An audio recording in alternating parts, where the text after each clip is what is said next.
This is tranquilizer. This is AnnBarnhardt, as you probably know.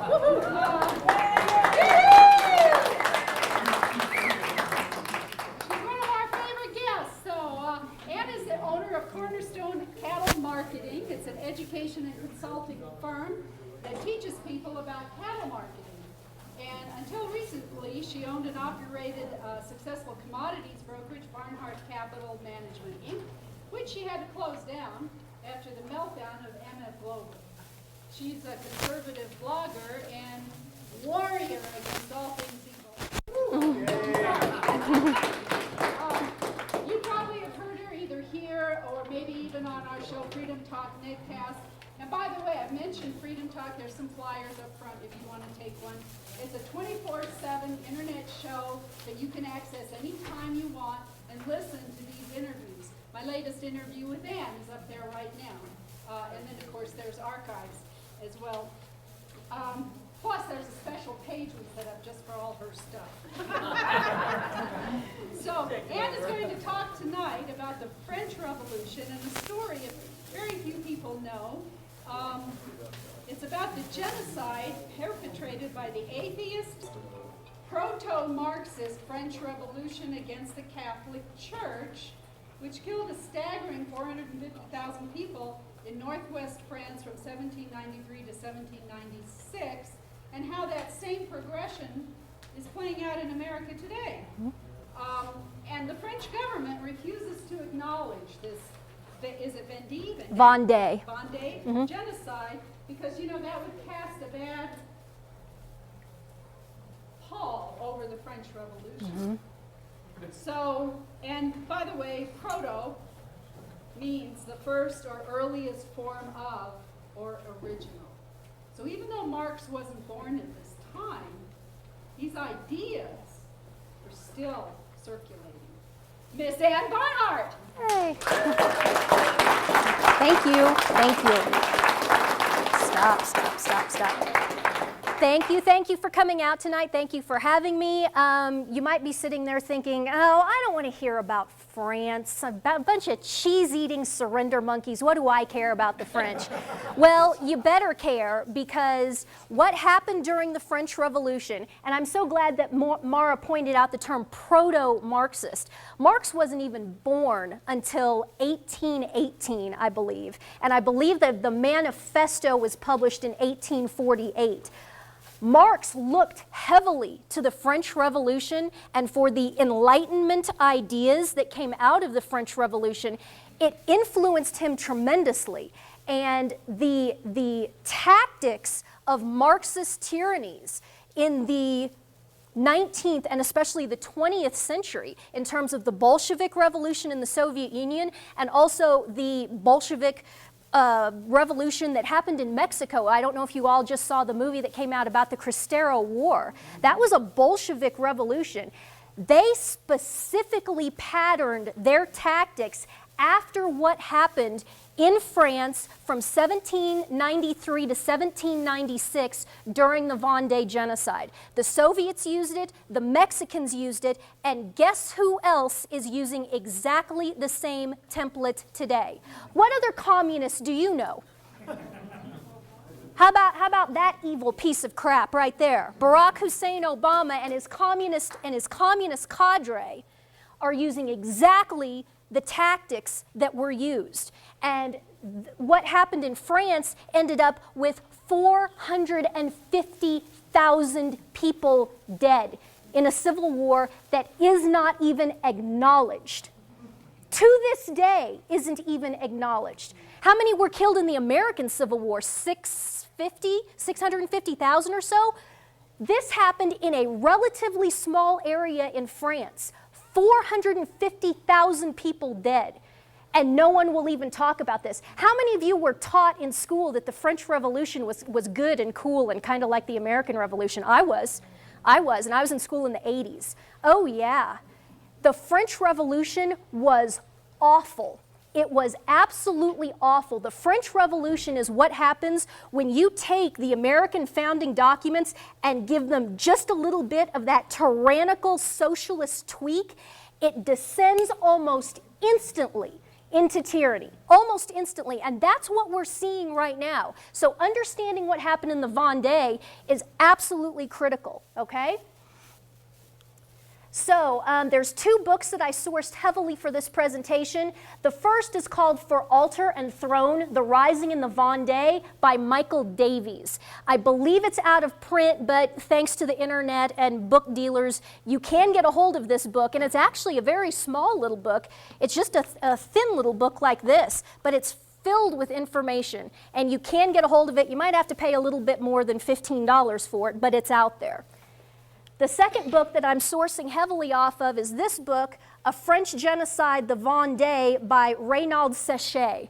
It was originally written in French, and then it's translated into English by George Hollock. And it has tremendous, tremendous detail in terms of the number of dead, in terms of structures destroyed, in terms of percent of the population killed, percent of the population displaced.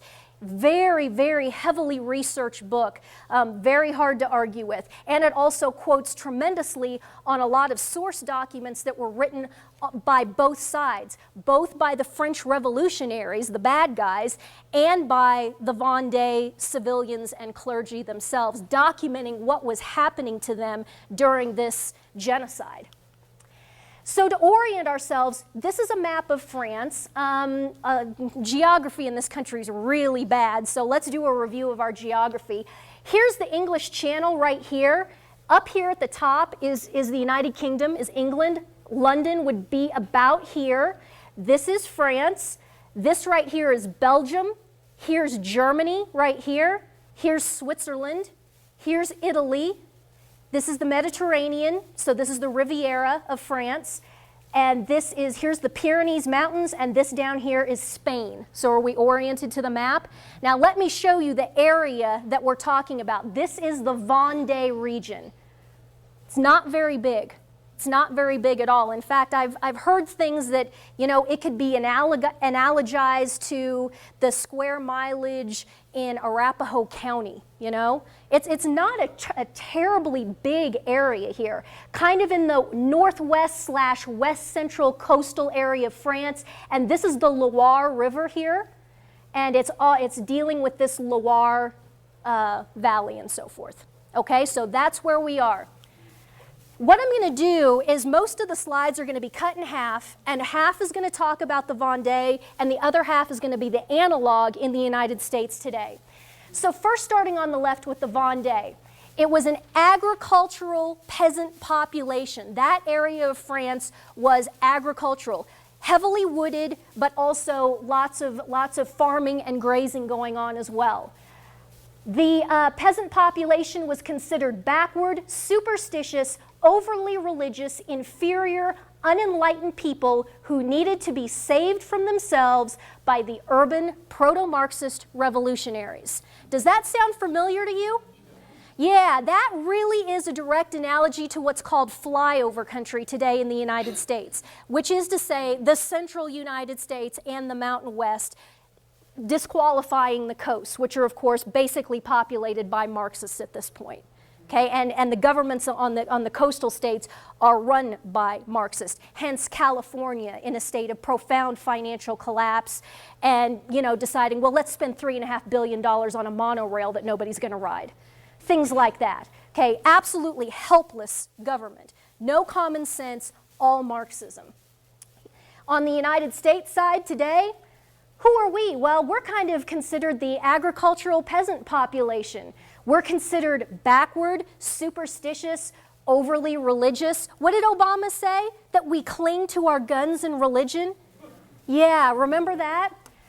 Inferior, unenlightened people who needed to be saved from themselves by the urban, coastal, Marxist revolutionaries. And let's not sugarcoat it, that's what Obama and his cadre are. They are Marxist, communist, fascist revolutionaries.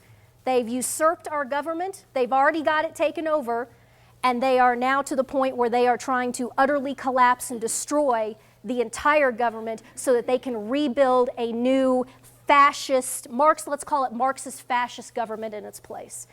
So already we have a massive point of commonality. Next, the Vendee population was up until this point content with the nobles that they lived under and the class structure. There was good relations between landowners, merchants, and peasants. Up until the 18th century so-called Enlightenment, taxes and the economy were stable. Now, here's where Americans start to get a little bit tense. Wait, they were living under nobles? Well, sure they were. They were under the Ancien regime, all of the King Louis, you know, Louis the 13th, 14th, 15th, 16th, and so on and so forth. Well, we Americans, we bristle at the thought of a monarchy and living under nobles and so forth. If you think about it, though, it's different, but there's points of commonality. For example, I live up in Denver. Who's the family that owns the big brewery out in Golden? What's their name? Coors. Okay, do you begrudge the fact that the Coors Brewing Company is passed down from generation to generation? And, you know, who was the first one? Adolph Coors started it, and now we're at Pete Coors, and I don't know who all the names of the family members are. Do you begrudge them that? They're providing jobs. They love their employees, and as I understand it, their employees love them. There are a lot of people where families have worked for generations for the Coors family. It's not nobility, it's not royalty. The difference in the United States is that we have mobility. Now, if the Coors family goes off the tracks and if they stop making good beer and nobody buys their beer anymore, or they make horrible, horrible business decisions, what could happen? They could lose it, right? And then maybe the next generation, there wouldn't be any more rich Coors family. There wouldn't be a Coors Brewing Company anymore. But as long as they keep going and they run their business well, it could go on for generations and generations. None of us begrudge people that. Think of it as the same way. The people worked underneath these nobles. They had good relations. Everybody was content.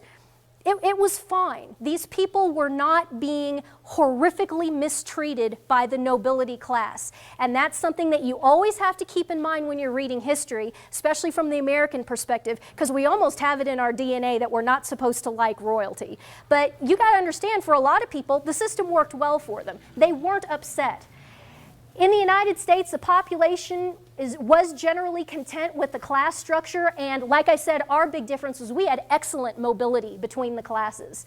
Good relations between business owners, tradesmen, and laborers, and up until the 20th century, taxes and the economy were largely stable. Up until the beginning of the 20th century, with the introduction of the income tax and the Federal Reserve, which the Federal Reserve immediately started stealing from the population by allowing inflation, targeting a 2% inflation, which basically destroys a person's capacity to save over the course of their working life. So up until the early 20th century, it was pretty much the same thing, except we had this incredible class mobility, which is a good thing. Don't get me wrong, I think that's great. In the Vendee, the government demonstrated subsidiarity. Do you know what subsidiarity means? Where most of the power is with the individual, and then the next largest level of power is at the local level, and then the next level of power is at the county, and then the state, and then the smallest level of power is with who? The federal government. So subsidiarity means that as you go up towards a more overarching government, that the power of that government necessarily and morally diminishes, because as much as can be handled at the local level should be handled at the local level. That's how this country was set up. It was a beautiful model of actually biblical subsidiarity. Comes out of the book of Exodus, when Jethro goes to see Moses, who is sitting on a seat judging every single little quibble of all of these thousands and thousands of people of Israel. And Jethro, who was Moses' father-in-law, said, no, you've got to set this up so that the power is first with the family, then with the neighborhood, then you gotta build, and then you, Moses, you should only be handling and adjudicating the most serious things that cannot be handled at a lower level. That is the original model of subsidiarity, and that's what was actually used to build the template of the United States early on. It's a beautiful system. Macro issues were handled by the Ancien regime, which is the monarchy. France was a patchwork of unified cantons. Not unlike our situation now. The only difference is, yeah, there was that nobility thing. It was being handed down hereditarily. Sure, we're Americans, we don't go for nobility, but understand, the people were content. The system worked. In the United States, government used to demonstrate subsidiarity with local and state governments responsive to local needs. Macro issues were handled by the federal government, a confederation of states. That's what we used to be. We're not anymore, but that's what we used to be, and that's what we've got to get back to. Late in the 18th century, France is broke due to profligate spending recommended by enlightened proto-Marxist bureaucrats surrounding young King Louis XVI, including, and get this, France's significant financing of the American Revolution.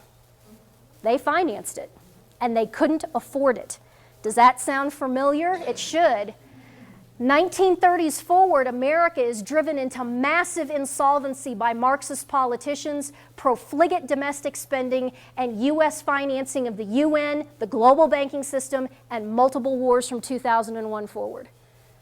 Very, very similar thing has happened, okay? You get these, in France, they were proto-Marxists because, of course, Marx wasn't here yet. What are we going to call this? Let's call it proto-Marxism, before Marx, what he was patterning off of. They infiltrate, they get in to King Louis XVI's court and Louis XV's court as well. And they're pushing and pushing and pushing for all of this spending. And they didn't have the money. You think we're the first culture to ever go broke? Oh my goodness, no. Goodness, no. So here in the United States, it's basically the same thing. It's been festering for almost a century, and now they realize they've got us. With Obama in there, they've overthrown the entire government. This is going to be the coup de grace. Don't kid yourself. This is it. They are not going to walk away. They have been gunning for this literally for centuries, because if we fall, the entire world falls to these jackals.